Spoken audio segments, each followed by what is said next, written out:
Hello once again, Niner faithful. Johnny Dale back with another episode of 49ers Playbook on the channel that's trying to answer the whys and hows of the game. This past Sunday, the 49ers were able to continue their winning ways against a struggling Jaguars team and were in control from the first drive to the last.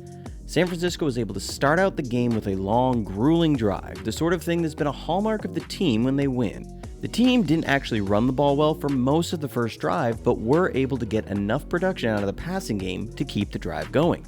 This became a theme throughout the game. Keep giving the run game chances and eventually you'll start hitting. On defense, we controlled the line of scrimmage, played tight coverage, and were able to get after Trevor Lawrence. It was a game the 49ers should have won, and they did in dominating fashion. So let's jump to the film and see exactly how they did it. You're watching Johnny Dale's Football Academy.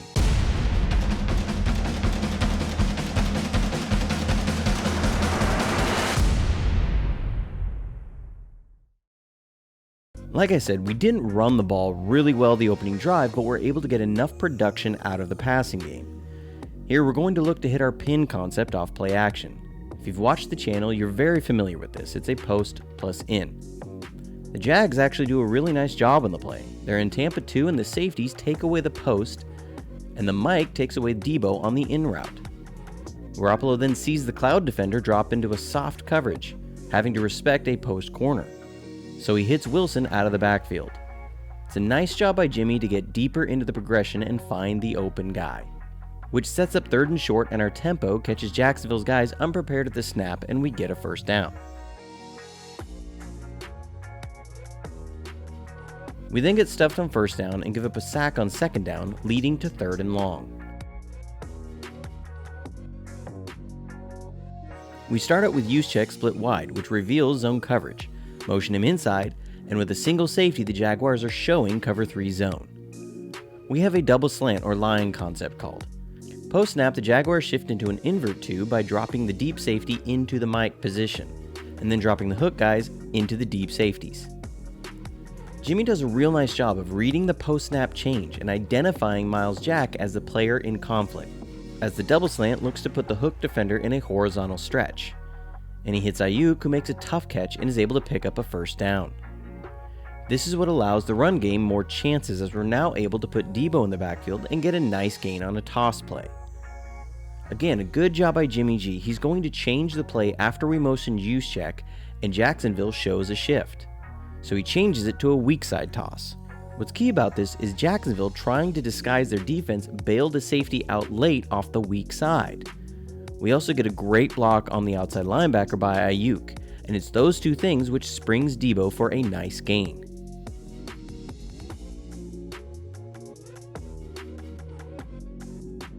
So after getting the run game going a little bit, we're going to look to hit the pin off of play action again.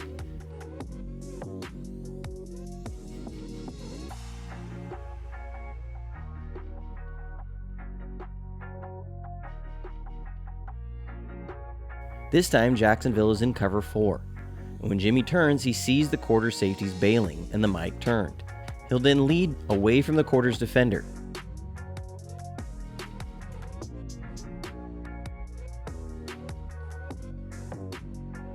All this serves to set up the run game, and we start to hit a few more runs.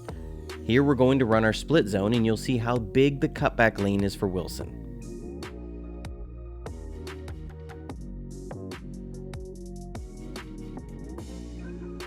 Then we put Debo in the backfield and get an explosive run for a touchdown.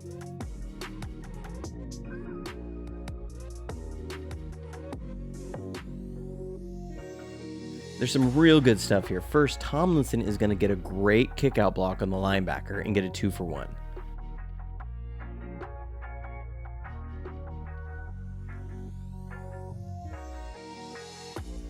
Also, Kittle is going to get a great block on Myles Jack.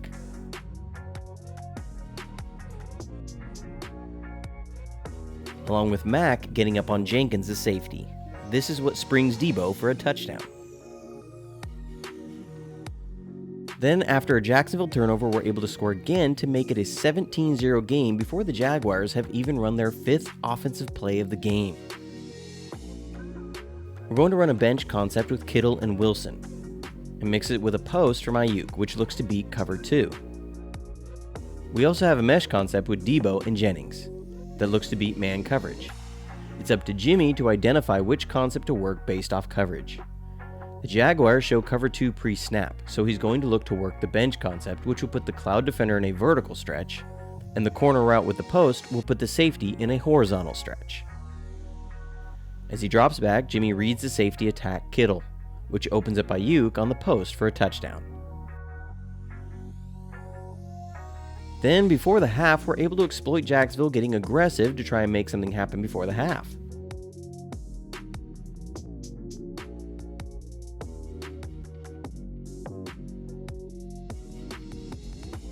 They're going to be in a blitz here, and I can't say for 100%, but it appears the outside linebacker is supposed to peel off his rush if the running back flares out for a pass.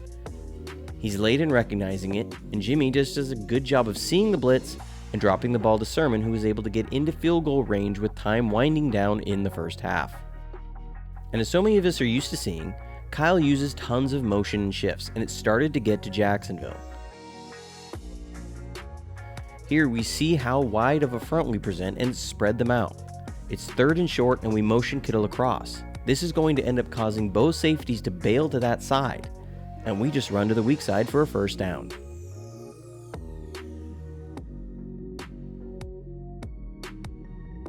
And after this, we pretty much bully the Jaguars. We're going to go to the well several times on this play. We're going to have Debo in the backfield, there's a bunch formation to the left, and we'll bring Juice around on a power play. That's all this is, just dressed up. You see guys moving people and getting good yardage. We then go back to it again, same play. And Debo gets set up for 1st and goal. Then 4th down, Jacksonville's coming with an all-out blitz, man coverage across the board, and Kittle is just too much, and we score our 3rd touchdown of the game. On defense, the 49ers were able to control the line of scrimmage throughout the game.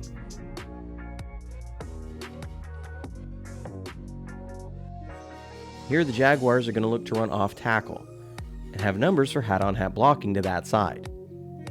Ebukam does a great job though, he stays low and stands up the tackle.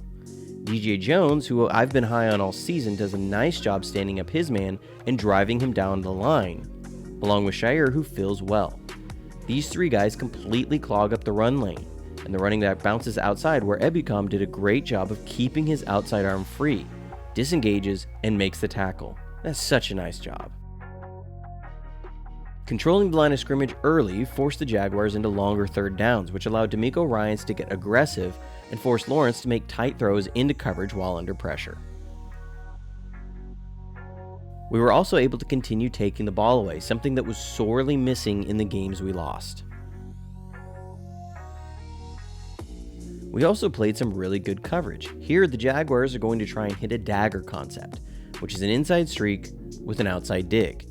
It actually works well as Warner doesn't get enough depth to cover the dig, but Josh Norman did a great job in recognition of the pattern and times out the pass perfectly for a breakup.